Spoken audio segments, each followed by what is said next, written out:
400 000, c'est le nombre de foyers français concernés par la campagne de distribution de comprimés d'iode stable en prévention d'un accident nucléaire.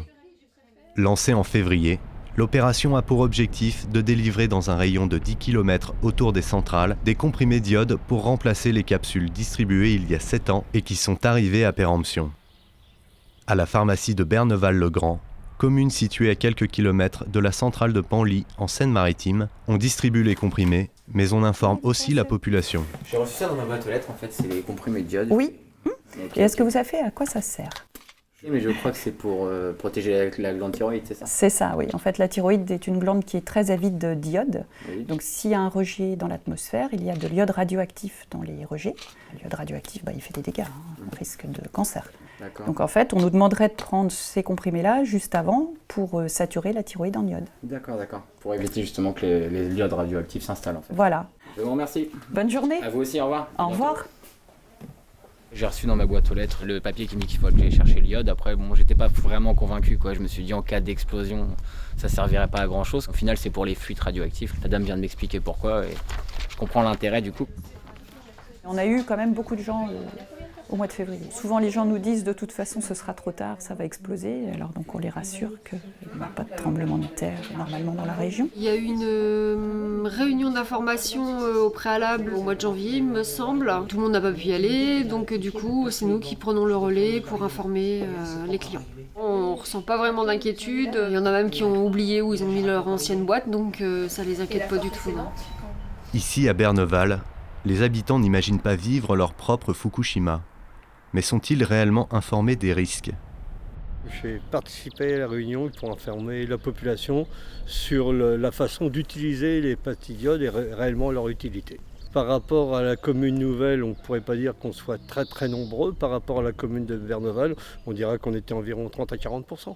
Les gens qui ne sont pas venus à cette réunion, c'était volontaire puisque la centrale a communiqué par différents bulletins d'information et on pouvait assister facilement à cette réunion. On a de très bons rapports avec la centrale, tout se passe très bien. Et du moment où il y a un problème quel qu'il soit, aussitôt on est informé. Et d'une façon générale, des gros problèmes, il n'y en a pas. C'est ça les informations. Enfin, nous, on n'a pas été informés, pas plus que ça. Quand on se promène à la plage, elle est en face. On est à côté de la centrale. Mais enfin, on fait confiance. Je n'y ai même pas pensé quand j'ai acheté le salon. Donc, non, il n'y a pas de réunion. Je sais pas. Non, là-dessus, on n'est pas au courant. Il y a eu une réunion, une date, puis c'est tout, et j'ai pas pu y aller. Donc, La réunion d'information autour de la centrale de Penly ne semble pas avoir été un franc succès.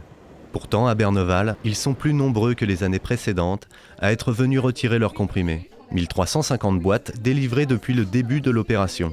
La campagne aurait été mieux entendue. Cette fois-ci, les gens reçoivent à leur domicile un bon nominatif pour venir chercher leur comprimé d'iode à la pharmacie. Et le document explicatif qui est donné aux gens est plus intéressant, plus clair. C'est le retour qu'on a eu à chaque fois. C'est beaucoup plus qu'une simple distribution de comprimés d'iode dont il s'agit. Ce que nous souhaitons, c'est pouvoir prendre en compte par les populations de ce qu'est le risque nucléaire et qu'ils acquièrent effectivement les bons réflexes de façon à, en cas d'accident, pouvoir être efficient dans sa propre protection. Être efficace en cas d'accident. Mais les personnes vivant au-delà du périmètre fixé à 10 km sont elles aussi exposées au risque. Pour certains, la campagne menée par l'ASN est largement insuffisante. Il faudrait surtout prévoir l'accident pour prendre préventivement. C'est bien quand on est loin de l'accident et qu'on sait que le nuage va arriver, mais sinon quand on est tout près d'un accident, je pense que personne n'aura le temps de prendre préventivement ces pastilles. Les vents porteurs emmènent les déchets radioactifs très très loin, ça dépasse largement les 10 km.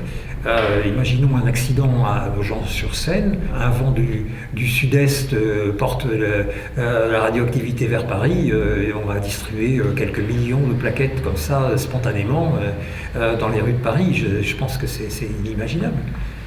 Après la catastrophe de Fukushima, la Suisse a étendu le périmètre de distribution d'iode de 20 à 50 km autour de ses centrales. En Belgique, l'Agence de contrôle nucléaire préconise d'étendre cette zone de 20 km à l'ensemble du territoire. La priorité, c'est de s'adresser aux populations qui sont évidemment les plus proches des centrales nucléaires. C'est pour cela, effectivement, qu'une zone a été, entre guillemets, définie, portant sur 10 km de rayon autour de la centrale nucléaire. Au-delà de cette zone, il existe des stocks départementaux qui sont à la disposition du préfet, ce qui fait qu'en fait, il n'y a donc pas une zone qui est totalement préservée, une zone qui ne serait pas. Il y a deux méthodes de protection de la population qui sont différentes. Aujourd'hui, l'ASN est favorable à l'extension de la zone de distribution à 20 km, mais aucune date n'a été avancée. Il ne s'agit pour l'instant que d'une simple proposition.